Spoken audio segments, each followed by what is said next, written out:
15 juin 1944, 16h47, près de Saint-Lô, Normandie, France. La pluie fouette le sol détrempé comme des coups de trique, transformant la boue en une pâte gluante qui aspire les bottes. Chaque pas un arrachement laborieux du cœur même de la terre gorgée de sang et d'essence brûlée. Vous êtes le lieutenant Erich Vogel, Oberleutnant de la Wehrmacht, 26 ans, visage émacié sous le casque d'acier cabossé, les yeux caves d'un homme qui a vu trop de villages en flammes et de camarades éventrés par les obus de 105 mm des Sherman qui grondent au loin comme des bêtes affamées. Votre poumon gauche brûle encore de l'inhalation de gaz moutarde résiduel d'une contre-attaque ratée. Et vos doigts, engourdis par le froid humide qui s'infiltre jusque dans les os, agrippent le MP40 dont le canon est tiède du dernier chargeur vide. L'air empeste la cordite âcre, le fumier des champs normands et l'odeur métallique du sang qui suinte de votre épaule entaillée par un éclat de shrapnel. Autour de vous, le chaos. Le sergent Muller hurle des ordres rauques, sa voix brisée par la peur, tandis que les MG42 crachent leurs rafales furieuses. 1200 coups par minute, déchirant l'air en un hurlement mécanique qui fait vibrer vos dents contre votre mâchoire. Mais c'est fini. Les Alliés percent les lignes, leur M1 Garand claque avec une précision chirurgicale et un tank M4 Sherman surgit du bocage, son canon de 70 mm pivotant lentement, inexorablement, comme le jugement divin. L'explosion qui suit est un point de feu qui soulève la terre, projetant des corps dans les airs. Muller, décapité net, son casque roulant dans la boue avec un bruit sourd, mat. Vous courez, les jambes lourdes comme du plomb fondu, chaque foulée un déchirement musculaire, le cœur cognant contre vos côtes comme un marteau-piqueur. Une grenade Mills éclate à 10 mètres. L'onde de choc vous projette face contre terre. La boue froide s'infiltrant dans votre bouche. Goût de fer et de pourriture. Des mains américaines vous saisissent, rugueuses, implacables. Un GI au visage juvénile, braquant son Thompson SMG à 1 mètre de votre tempe, son haleine de chewing-gum et de tabac vous assaillant. « Hand hoch, Fritz !» grogne-t-il. Et vous obéissez, les bras se levant dans une lenteur éternelle, le monde se rétrécissant à la mire noire de son arme qui danse légèrement sous la pluie. Les heures suivantes s'étirent en un cauchemar flou. Fouille au corps dans une ferme en ruine, les ongles sales des MPUS griffant votre chair tandis qu'ils arrachent vos décorations, votre portefeuille avec la photo jaunie de votre frau à Berlin, votre alliance qu'il fourre dans une poche comme un vulgaire butin. Menotté, poussé dans un camion GMC 2,2 tonnes dont le moteur diesel vrombit à travers vos vertèbres, brinque-ballé sur des routes défoncées, passant devant des carcasses de Panzer IV calcinées d'où s'échappent encore des volutes de fumée noire, odeur de caoutchouc brûlé et de chair grillée qui vous noue l'estomac. La nuit tombe, lourde, oppressante, seulement percée par les phares aveuglants des convois alliés. Vous arrivez au camp de transit de Cherbourg à l'aube du 17 juin, 05h23. Le soleil pâle filtrant à travers un ciel laiteux, l'air salin de la Manche se mêlant à l'odeur de désinfectants et d'excréments humains. De losing, nu sous un tuyau d'eau glacée qui fouette votre peau comme des lames, savon carbolique piquant les plaies, puis poudre insecticide qui gratte comme des 1000 pattes dans vos sous-vêtements. Vêtu de treillis olive drabe trop grand, marqué PW en gros lettres blanches sur le dos, vous êtes entassé dans un baraquement nicène aux parois de tôle ondulées qui suintent la condensation. Mais ce n'est que le prélude. Le vrai voyage commence le 20 juin 1944, 09h15, quand le Liberty Ship SS Josiah Quincy, appareil du port de Cherbourg sous escorte de destroyer Fletcher, leur canon de 5 pouces scrutant l'horizon pour les U-boots. Traversée de l'Atlantique, 10 jours de roulis infernales, le pont glissant d'embruns salés, vos entrailles se tordant sous le mal de mer qui vous vide les tripes dans des sacs en papier, l'odeur de vomi et de sueur rance saturant l'air confiné des cales. Vous partagez l'espace avec 1800 camarades, officiers de la Luftwaffe mêlés à des SS fanatisés, comme le Hauptsturmführer Klaus Ritter, un colosse aux yeux fous qui psalmodie des discours sur la victoire finale du Reich, sa voix résonnant contre les membrures d'acier rouillées. Les nuits sont hantées par les alarmes aux torpilles, le cœur suspendu tandis que les hélices des destroyers fouettent l'eau, et vous, blotti contre la cloison vibrante, sentez chaque vague comme un glas. Arrivée. 2 juillet 1944, 14h32. Camp Miles Standish, Taunton, Massachusetts, États-Unis. Le quai grouille d'activité, grues grinçantes déchargeant les caisses, MPs en M1 helmets et brassards MP blancs formant une haie d'honneur implacable. Descendu du navire, les jambes flageolantes sur la passerelle oscillante, l'air américain vous frappe, pur, chargé d'odeurs de pain et de pain frais, si différent de la puanteur de la guerre. Camions GMC vous emmènent à travers une campagne verdoyante, infinie, des fermes aux granges rouges impeccables, des vaches paissant dans des prés sans cratères d'obus. Vous arrivez au camp. 5000 acres de barbelés concertina, Mirador avec mitrailleuse Browning M2. 50 cales, mais pas de mines, pas de chiens hurlants, juste des sentinelles nonchalantes mâchant de la gomme. Baraquement en bois, Douglas Fir, lits superposés avec matelas de paille propre, couvertures en laine épaisse. Le commandant, colonel Harlan G. Parker, un homme sec au regard d'acier, vous accueille dans le mess. Bienvenue, messieurs. Vous êtes des prisonniers de guerre, pas des criminels. Traitez-nous avec respect, et vous serez traités en conséquence. Sa voix est calme, mesurée, mais ses mots s'enfoncent comme des sondes dans votre esprit conditionné par la propagande de Goebbels. Le choc commence ce soir-là, 19h, au premier repas. File d'attente interminable, sous un ciel crépusculaire teinté d'orange. L'air embaumant le café moulu frais et la viande rôtie.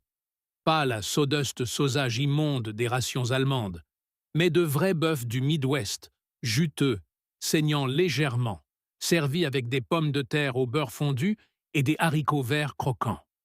Vous tenez votre plateau en aluminium, les doigts encore calleux des tranchées, et chaque bouchée est une trahison. Le jus coule sur votre menton, tiède et salé, réveillant des souvenirs d'enfance à Munich avant que le Führer ne promette l'immortalité du Reich. Ritter, assis en face, mâche rageusement, ses mâchoires saillantes, mais ses yeux trahissent le doute. « C'est du poison juif !» crache-t-il, pourtant son assiette est vide. Autour, les murmures. « Sie haben Essen im Überfluss !» Comment font-ils?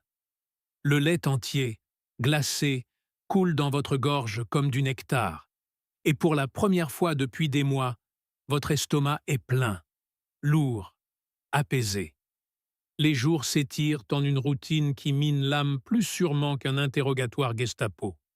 Réveil à 06h osé par un clairon martial, mais pas de schlag. Café fumant dans des tasses en porcelaine ébréchée. Œufs brouillés onctueux, bacon croustillant dont l'odeur grille vos narines dès l'aube. Travail volontaire. Jardinage dans des sols riches, non labourés à la charrue, mais avec des tracteurs John Deere, ronronnants, essence gratuite à flot. Vous maniez la pelle, la terre noire fertile s'effritant sous vos paumes, si différente de la rocaille normande. Et chaque pelleté est un effondrement. Ici, la terre donne sans être violée par la guerre. Après-midi, baseball sur un diamant impeccable, batte en frêne poli claquant contre la balle en cuir souple, rire des péodoués, s'élevant malgré eux, le soleil couchant, peignant les barbelés en filigrane rougeoyant. Vous frappez, le choc vibrant jusqu'à vos épaules endolories, et pour un instant, l'idéologie s'effrite, comme la craie sous la semelle. Mais la vraie guerre psychologique s'insinue la nuit, dans les baraquements éclairés par des ampoules nues de 60 watts. Film projeté sur un écran tendu. Pourquoi nous combattons? Images de gratte-ciel new-yorkais scintillant de néon. Usine Ford crachant des Liberty Chips par centaines. Supermarché bondé de denrées exotiques. Bananes jaunes, oranges californiennes, chocolat Hershey fondant. Vous êtes assis sur un banc dur, les yeux rivés, le pop-corn salé craquant sous les dents. Et Ritter marmonne « Lügen !» mais sa voix tremble. Le narrateur, voix grave de Ronald Reagan avant sa gloire, tonne. L'Amérique nourrit le monde, tandis que vos fureurs vous affament pour leur gloire. Les rires forcés des GI hautes percent l'air, et vous sentez la fissure. Vos rations Red Cross, arrivées intactes ici, contrairement au camp Stalag, où elles étaient volées par les gardiens, contiennent du Nescafé soluble, des cigarettes Lucky Strike au filtre doux, du savon luxe parfumé à la lavande qui lave l'odeur de la défaite. Une semaine passe, puis deux.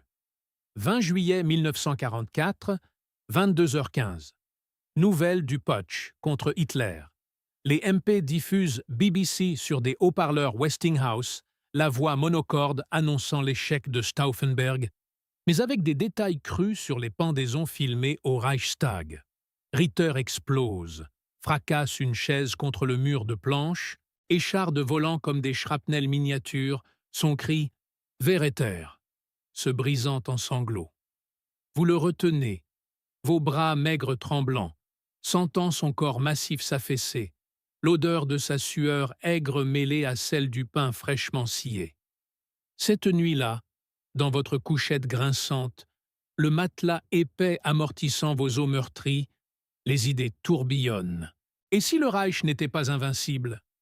Les colis familiaux arrivent, intacts, avec lettres de Frau Vogel décrivant Berlin bombardé, peint de son noir comme de la boue, tandis qu'ici, vous engraissez comme un porcelet américain. Le commandant Parker cible les durs à cuire. 5 août 1944, 10h Hill, dans une pièce annexe au mur blanchi à la chaux, odeur de cire, Johnson's ciré. Vous êtes convoqué seul. Pas d'interrogatoire brutal. Parker, pipe au bec dégageant une fragrance de tabac Virginia suave, vous offre un siège rembourré. Un verre de Coca-Cola gazeux pétillant sur la langue, comme des bulles de joie interdites. Lieutenant Vogel, vous êtes un soldat honorable. Dites-moi, avez-vous vu nos usines? Voulez-vous visiter une ferme locale? Ses yeux bleus percent, patients. Et vous parlez, pas de secrets militaires, juste de la fatigue, de la faim en Normandie, des ordres absurdes pour tenir des lignes perdues. Il hoche la tête, note, rien, juste écoute. Dehors, un orchestre de POWs joue du Wagner sur des instruments prêtés. Mais insensiblement, Glenn Miller s'y mêle. Swing lancinant qui fait taper du pied malgré la rage. Ritter craque le 12 août. Minuit, baraquement 17. L'air étouffant, chargé de ronflements et de paix de haricots. Vous vous réveillez au bruit d'un corps heurtant le sol. Ritter, à genoux, vomit tripes et boyaux. Son uniforme taché de bile jaune, hurlant « Ich bin verloren ». Die Amerikaner haben alles. Les autres se redressent, chaises renversées, claquant. Mais les MP n'interviennent pas. Juste un infirmier avec calmant et un plateau de sandwich au jambon fumé. Vous le soutenez, son poids écrasant vos épaules, sa barbe naissante râpant votre joue, et murmurez « C'est la guerre, Klaus, pas la fin du monde ». Il pleure. Des larmes chaudes coulant sur vos mains, odeur saline de défaite absolue. Le lendemain, il demande à signer la déclaration d'antinazisme, distribuée discrètement. Un formulaire simple affirmant rejeter le totalitarisme en échange de cigarettes supplémentaires et de permission pour écrire à sa famille sans censure. Les semaines deviennent mois. Automne 1944, feuilles d'érable rougeoyant comme du sang versé. Chute de neige précoce piquant la peau comme des aiguilles. Football américain introduit. Épaulettes rembourrées claquant, cri d'encouragement en anglais approximatif, et vous, Vogel, marquez un touchdown sous les acclamations, le ballon ovale rebondissant souple dans vos bras, adrénaline pure diluant le poison de l'idéologie. Les Noëls arrivent, sapins coupés frais parfumant de résine, dindes farcies au maïs sucré, chants style Nacht, se muant en jingle bells. Ritter, réformé, enseigne l'anglais aux convertis, sa voix rauque psalmodiant désormais les vertus de la démocratie. Mais le doute vous ronge toujours, nuit blanche, où le vent d'octobre hurle contre les planches, infiltrant le froid jusque dans votre moelle. 6 juin 1945, 03h17, nouvelle de la capitulation. Haut-parleur beuglant, Krieg End.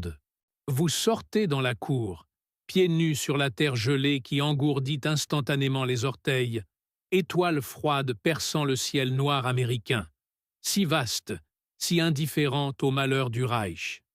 Silence assourdissant après les annonces, seulement le craquement des pas sur la croûte de neige, haleine formant des nuages blancs. Ritter vous rejoint, silhouette tassée, cigarette allumée rougeoyant comme un œil accusateur. Eric, ils nous ont vaincus sans balles, juste du pain et de la liberté. Vous tombez à genoux, la neige fondant sous vos paumes brûlantes, nausées remontant, mélange de honte et de libération. Les MP observent de loin, ombres immobiles, tandis que le camp respire, vivant, prospère, un monument à la guerre gagnée, non par les canons, mais par le poids insurmontable du confort quotidien qui broie les âmes fanatisées. L'après-guerre s'étire. Printemps 1945. Départs échelonnés vers l'Europe en ruine. Vous montez dans le train Pullman, vitres propres encadrant des champs verdoyants, repas en wagon-restaurant, steak frites, vin californien fruité coulant doux. À New York, escale. Statue de la liberté dressée, torche d'or sous un ciel azur, symbole qui vous serre la gorge. Sur le bateau de rapatriement, vous regardez l'horizon américain s'effacer, lent, irrévocable, emportant avec lui l'illusion du Reich millénaire. À Bremerhaven, 15 septembre 1945, 11h45, débarquement sous une pluie fine germanique, grisaille familière, mais vos yeux ont changé. Vous voyez les ruines non comme martyrs, mais comme folie. Ritter vous serre la main, paume moite. Ne dis à personne, Eric. Il nous traiterait de traîtres. Vous hochez la tête, le poids de ce silence plus lourd que n'importe quel fusil. Des années plus tard, dans une Allemagne divisée, vous vous rappelez ces mois, le goût du beurre frais sur la langue, le craquement du pop-corn, le rire forcé devenant vrai. Le confort américain, arme invisible, avait percé les bunkers de l'âme, un prisonnier à la fois, changeant non pas une bataille, mais des milliers de cœurs, semant les graines de la défaite morale qui scella le sort du Troisième Reich. La neige de camp Miles Standish fond encore dans vos rêves, tiède, promise d'un monde où la faim n'est pas vertu, mais crime. L'Axuku, Acte 2, Les ombres du mur. Berlin, 13 août 1961, 4h17 du matin. Le staccato des marteaux-piqueurs déchire la nuit, fil de fer barbelé s'élevant comme une cicatrice fraîche sur le corps de la ville. Vous êtes là, Eric, ouvrier aux usines AEG à Kreuzberg. Ouest libre mais étouffant. Combinaison tachée de graisse. Thermos de café ersatz tiède entre les mains calleuses.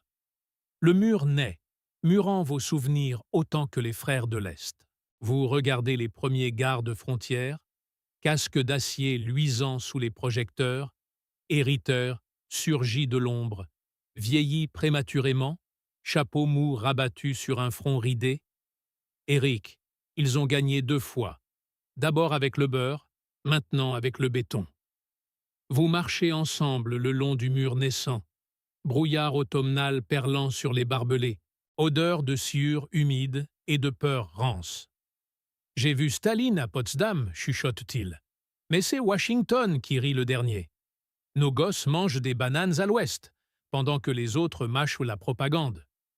Vous acquiescez, gorge nouée, rappelant le camp, le jazz diffusé par les haut-parleurs, saxophone pleurant comme un appel à la désertion. Ritter s'arrête, allume une camelle, relique yankee, la braise illuminant ses yeux fiévreux. J'ai écrit un livre, anonyme. La défaite des ventres. Comment les Américains nous ont gavés jusqu'à l'implosion. Mais personne n'y croit. On préfère les héros de Stalingrad. Rentrez chez vous, appartement exigu au 3e étage, linoléum craquant sous les pas de votre femme, Elga, qui tricote en écoutant Rias Radio. Elle ignore tout, bien sûr. Le dîner, kartoffelsalade fade, saucisses reconstituées, écho pâle des steaks de Miles Standish. Dans le lit conjugal, corps lourds enlacés, vous murmurez dans l'obscurité « Et si on avait tous craqué plus tôt ?» Elle soupire, main sur votre poitrine. Arrête tes rêves américains, Eric. Ici, on reconstruit.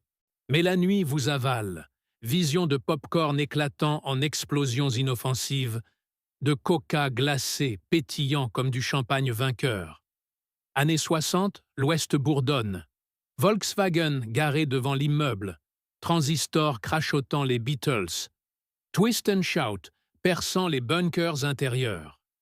Vous grimpez en grade, contremaître, supervisant des lignes d'assemblage où les ouvriers turcs rient fort, mangeant des kebabs épicés, oubliant déjà les jeûnes du Reich. Ritter disparaît un soir d'octobre 1962, pendant la crise de Cuba. Rumeur dit qu'il a passé à l'Est, prêchant la revanche contre le confort capitaliste. Vous trouvez sa lettre glissée sous votre porte, papier jauni. Eric, le mur est leur nouveau camp. Ils nous enferment pour que nous nous rappelions la fin comme gloire. Ne parle pas. Ou parle enfin. Noël 1963, Kreuzberg enneigé, guirlandes électriques clignotant sur le coup d'âme. Vous croisez un GI retraité, quand Miles Standish sur son blouson kaki, bière Pilsner à la main dans une taverne enfumée. « Hey, Croûte, t'étais pas un de ceux qui pleuraient pour du gâteau ?» rit-il, accent du Midwest traînant. Vous trinquez, silence complice, le goût de la victoire partagé amer doux sur la langue. Dehors, le mur veille, ombre bipolaire. Mais dans votre cœur, la croûte de neige a fondu pour de bon. Le Reich n'était pas de pierre ni de fer, mais de ventre vide hurlant des hymnes. L'Amérique l'avait su, nourrie jusqu'à la reddition. Des décennies plus tard, 1989, la chute, pioche cognant le béton, cris de joie fusant comme des feux d'artifice. Vous, grabataire à l'hôpital Charité, tuyau perfusant du glucose sucré, regardez la télé. Merkel serrant la main de Kohl sous la porte de Brandebourg. Ritter, mort depuis longtemps, son livre exhumé, best-seller inattendu. Dans votre dernier souffle, 5 novembre 1990, 23h52, vous souriez. La guerre s'était jouée non sur les fronts, mais dans les assiettes, les cinémas, les lits douillets. Le confort avait été le blitz absolu, invisible, irrésistible. Et vous, Eric, en étiez le premier converti, le traître silencieux d'un empire affamé. La neige fond, enfin, tiède et rédemptrice. Acte 3. Berlin réunifié, néon fluo et kebab fusion. Épilogue 2024.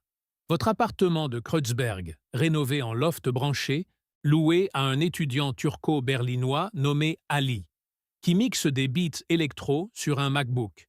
Vape à la mangue dansant dans l'air saturé d'encens patchouli. La Volkswagen est un souvenir au musée de l'automobile, rongé par la rouille. À sa place, un scooter électrique Xiaomi bourdonne devant l'immeuble, livrant des burgers véganes de chez un food truck syrien. Ali fouille vos vieilles lettres, exhumées d'un tiroir. Celle de Ritter, jaunie relique, scannée pour TikTok. Le mur, 2, 0, likes contre likes. Vue, 2, 4 millions. Commentaire, Boomer Nazi Vibes. Ajax History Talk. Yars Capitalism Wins. Dehors, l'asprey scintille sous les drones lumières du festival Mauer Park, où des punks russes chantent du Rammstein revisité en mode queer, bière craft à 8 € la pinte, effluve de cannabis légal masquant les fantômes. Merkel est retraitée. Kohl poussière. À la place, des influenceurs verts prêchent la décroissance sur Instagram, jetant leurs iPhone 9 pour des téléphones à clapette made in China. Ali trinque avec une drag queen polonaise. À Eric, le OG du confort. Sans lui, pas de Netflix ni de Donner, 24/7. Votre lettre flotte en NFT, vendue 0,69 ETH. Le Reich s'est noyé dans le glucose. L'UE est son nouveau bunker, bardé de subventions et de selfies. Nuit du 9 novembre 2024, 35 ans après la chute. Feux d'artifice légaux crépitent au-dessus de la East Side Gallery, tag effacé recouvert d'art urbain woke. Ali, ivre de Red Bull, hurle dans son live. Le vrai mur, c'est l'algorithme. Il nous gave de pubs pour qu'on oublie la fin du monde. Votre esprit, Eric, plane en hologramme glitché sur son écran. Sourire édenté, perfusion imaginaire de TikTok dopamine. Le blitz absolu n'était pas les bombes, ni le kebab, mais l'écran tactile, irrésistible, infini. L'empire affamé s'est mué en flux perpétuel, et vous, traître éternel, liqué en silence depuis l'au-delà. La neige, évaporée. Reste le scroll tiède, rédempteur, addictif. Fin.